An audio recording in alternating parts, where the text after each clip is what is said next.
Mein erstes T100-Rennen war richtig cool. Es war auf jeden Fall ein super krasses Rennen in vielerlei Hinsicht und auch so ein kleines Abenteuer. Ja, ich habe mich ja dafür entschieden, die T100-Serie zu starten, weil ich sie einfach als tolle Gelegenheit sehe, um mich meinen Schwächen zu stellen, mich super starker Konkurrenz zu stellen und einfach daran zu wachsen. Jetzt habe ich in einem älteren Video gesagt, dass ich damit rechnen muss, da auch Letzte eventuell zu werden. Das kann auch richtig unangenehm werden, das kann peinlich werden, also für mein Ego. Es sind halt bei jedem Rennen sind es eigentlich Weltmeisterschaftsfelder von der Stärke. Jetzt war es tatsächlich so, dass, glaube ich, dieser Strengths of Field Score, also eine Bewertung, wie stark das Feld ist, der war, glaube ich, so hoch wie jetzt zumindest bisher bei keinem der T100-Rennen. Das heißt, ich habe die Startliste angeschaut und hätte nicht unbedingt gedacht, dass ich da auf den 3. Platz kommen kann. Umso schöner fühlt es sich natürlich an, da bei so einem starken Feld eine gute Leistung zu zeigen und so weit nach vorn zu kommen.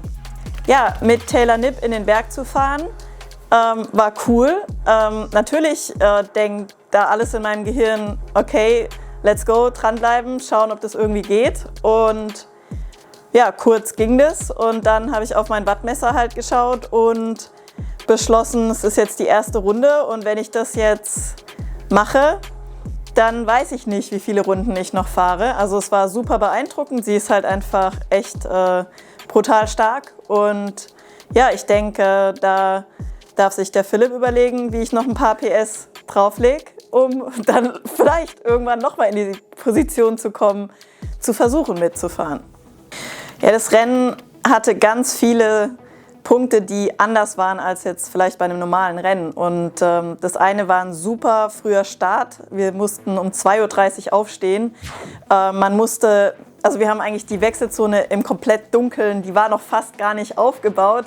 Da mussten wir das schon einrichten, weil die PTO das einfach auch nicht vorher die Genehmigung hatte, das da hinzustellen, in so einer Stadt wie San Francisco. Und dann war ich, glaube ich, schon 2,5 Stunden vor Rennstart auf der Fähre, wurden wir rausgefahren, Männer und Frauen, Richtung Alcatraz. Und das ist natürlich schon eine krasse Situation irgendwie. Du bist da mit deinen Konkurrentinnen auf einer, dann am Ende relativ kleinen Fähre, kleinen Raum. Die Männer waren im Erdgeschoss, die Frauen im 1. Stock. Und es waren keine Supporter zugelassen, auch, sage ich mal, so meine normalen Warm-up-Routinen und so weiter, die waren hinfällig. Und man musste einfach jetzt halt mit dieser Situation dealen. Und das fand ich schon irgendwie ganz cool, weil es halt wirklich die Komfortzone massiv tackelt, alles, was man so denkt, an Pre-Race-Ritualen zu haben, einfach mal über den Haufen werfen und einfach gucken, was passiert. Und dann hatten wir Frauen vielleicht den kleinen Vorteil, dass wir den Start der Männer anschauen konnten. Es war halt ein super nebeliger Morgen. Man hat eigentlich das Festland nur so schemenhaft gesehen und da zu sehen, wie die Jungs da reinspringen, es war halt schon echt richtig hoch. Und selbst bei den Männern haben halt ein paar keinen Köpfer gemacht. Das waren halt lauter so Emotionen, Gedanken, die ich dann die ganze Zeit so hatte. Okay, ich muss mich irgendwie warm machen. Ich muss in dieses ganze Neoprenzeugs rein. Handschuhe, Kappe und Schuhe waren Pflicht zu tragen, habe ich noch nie vorher gemacht. Ich wusste, ich springe da, ohne vorher mich irgendwie wirklich aufzuwärmen in ein Wasser, was 13 Grad hat. Und es war einfach eine Extremsituation, würde ich sagen, von der Anspannung, von, ich würde nicht sagen Angst, also im negativen Sinne, aber einfach so ein massives Gefühl von, oh mein Gott, ich weiß einfach nicht, was passiert. Und wir wurden dann da rausgestellt. Und dann hat es auch nicht lange gedauert, bis dieses Horn geblasen wurde. Und das Coole war, dass ich einfach in dem Moment, ich war wirklich noch so bis 2 Sekunden vorher unentschieden, mache ich jetzt eine Arschbombe oder mache ich einen Köpfer. Und dann war es aber in dem Moment irgendwie für mich glasklar, Köpfer, boom. Habe ich noch gehofft, dass meine Brille hält, hat gehalten. Und dann habe ich versucht, mich durch die Wellen zu fräsen, Richtung Land. Es war eine massive Strömung, ganz ordentlich Wellengang, Aber das Geile war, dass ich das Gefühl hatte, ich bin vom Start gut weggekommen und hatte dann echt, es hat richtig Spaß gemacht, weil es einfach irgendwie so Adventure-mäßig war und einfach auch so ein Bucketlist-Ding, da von dieser Gefängnisinsel aus Richtung Land zu schwimmen, mit richtig herausfordernden Bedingungen. Und als ich halt so ein bisschen nach rechts und links geschaut habe und halt gesehen habe, hey, ich bin hier eigentlich genau bei den Mädels, wo ich sein will, war das für mich ein richtig cooler Start. Ja, die Herausforderung, fand ich, war ein gutes Pacing für die Radstrecke zu finden, weil es war halt im Endeffekt immer ein Überpowern am Berg, dann kurze Abfahrtssegmente und dann eben auch noch ein Flachstück. Und ich hatte mir halt schon vorgenommen, zu versuchen, also nicht zu sehr einzugehen über die Runden, sondern eigentlich immer den Power hochhalten zu können an den Anstiegen und die Abfahrten zur Erholung zu nutzen. Und das Problem war so ein bisschen, also am Anfang, ich habe mich echt gut gefühlt, also mir war auch nach dem Schwimmen jetzt nicht besonders kalt. Deswegen habe ich mich entschlossen, meine Handschuhe, die ich mir eigentlich fürs Radfahren hingelegt habe, nicht anzuziehen. Und auf der ersten Abfahrt habe ich schon gemerkt, oh, das könnte ein Fehler gewesen sein, weil wir eben auch auf einem kleinen Berg hochgefahren sind und da oben hat es halt richtig geblasen und dann habe ich schon gemerkt nach der ersten Runde, okay, mir wird eher kalt, Mist. Dann habe ich halt immer wieder versucht, durch das Überpowern am Berg halt, dass mir irgendwie wieder warm wird, aber ich habe gemerkt, das zieht mir richtig Energie gerade hier und ich muss schauen auch, dass ich da irgendwie safe drüber komme.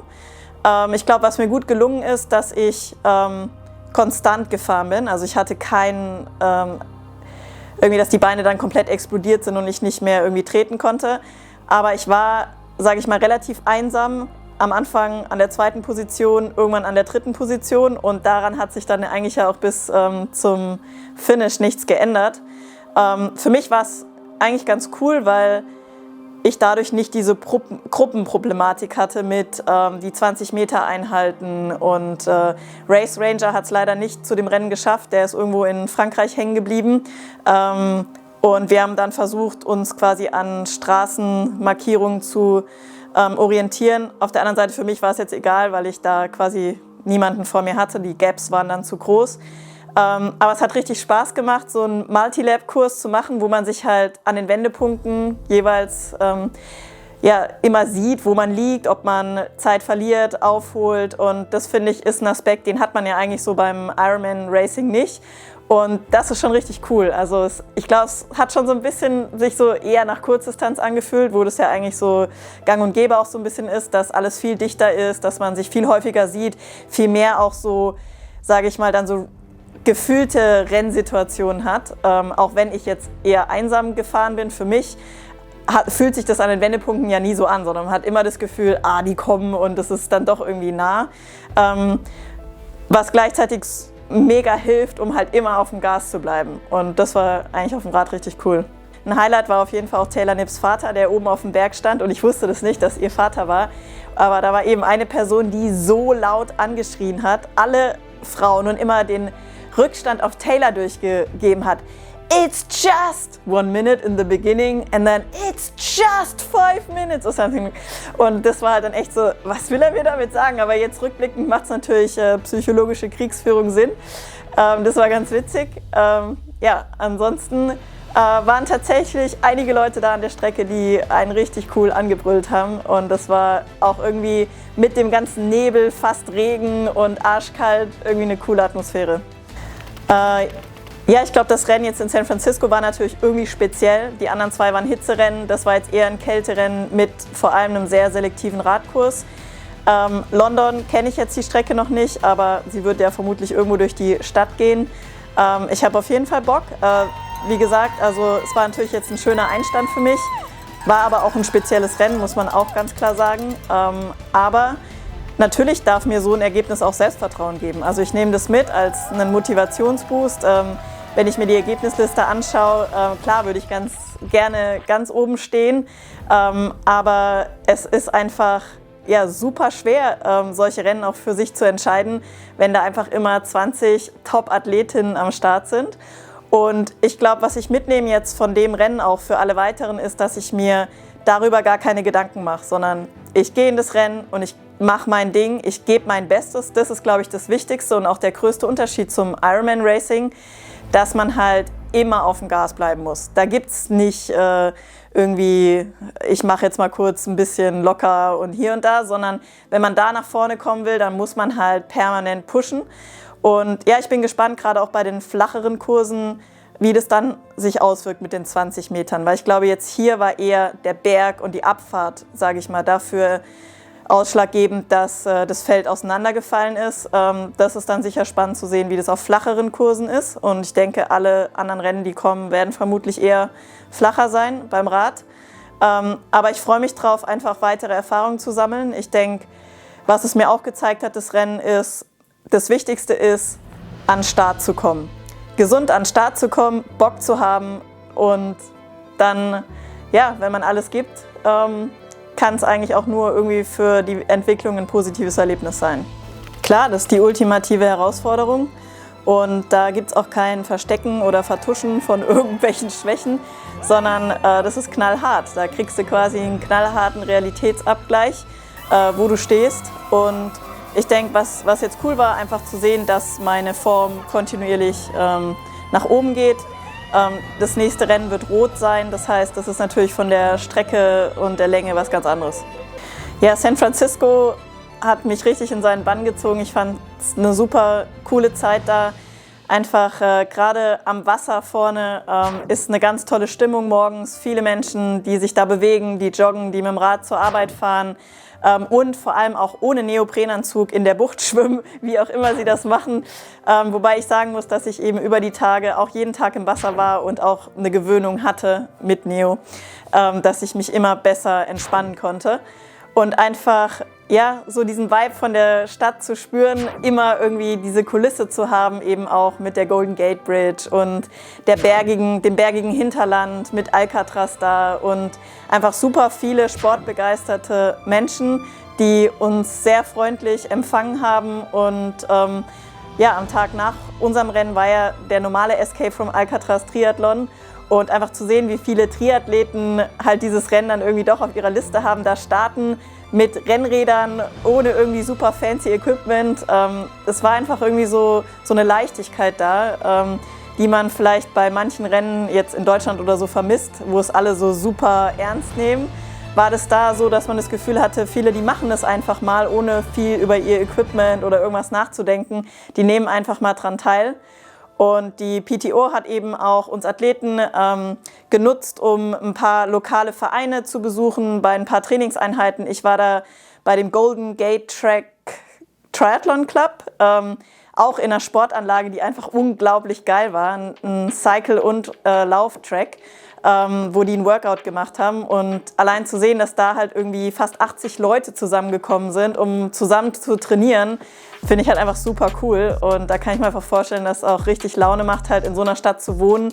Und obwohl es eine Großstadt ist, einfach da so gut auch einen Sport wie Triathlon ausüben zu können.